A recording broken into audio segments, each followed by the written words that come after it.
বন্দরে অবৈধ পন্থায় জহিরদার চক হতে মাটি উত্তোলন, ভোগান্তিতে জনগণ।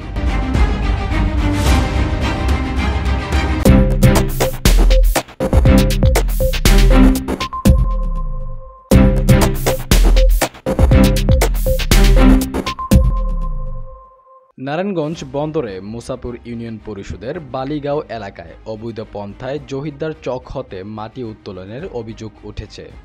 আমানুল্লাহ, বাহাউদ্দিন, আহাদ আলী, সোহান, লাভলি আক্তার, মিজান প্রধান তাদের বিরুদ্ধে এ বিষয়ে বন্দর থানায় একটি লিখিত অভিযোগ দায়ের করেন ভুক্তভোগী জাহিদ হাসান পাপ্পু।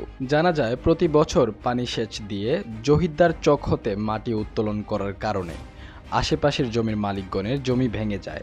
জমির মালিকগণ মারাত্মকভাবে ক্ষতিগ্রস্ত হয়ে আসছে। তিনি বলেন, আমার চাচার জায়গায় ক্ষেতের পানি সেচের জন্য বিদ্যুতের একটি খুঁটি জোরপূর্বক গাড়তে গেলে এলাকাবাসী সহ আমি অনুরোধ করতে গেলে তারা পিস্তল, চাইনিজ কুড়াল, হকি স্টিক, রড সহ দেশীয় অস্ত্র দ্বারা আমাদের এলোপাথারি আঘাত করতে শুরু করে।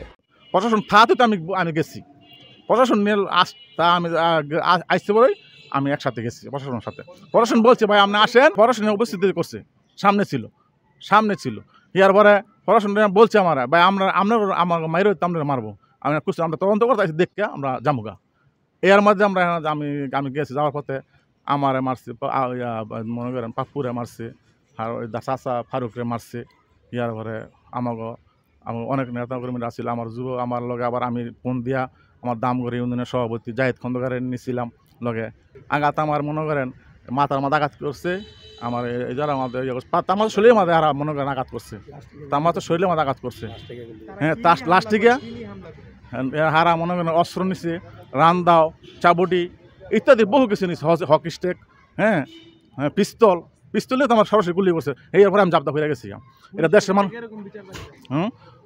পুলিশের কাছে অতি গুরুত্ব গ্রেপ্তার করার আমি দাবি জানাই।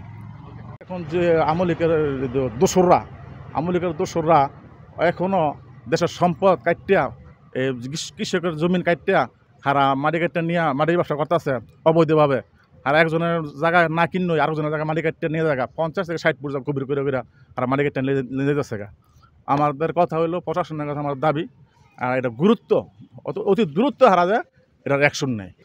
এই বিষয়ে আমি থানা আমাদের আমি আইসি পাপ্পুয়া বাদী একটা অভিযোগ করা হয়েছে। আমার দাবি, এই জায়গার মধ্যে কোনো বিদ্যুতের লাইন বিদ্যুৎ দিতে পারবো না।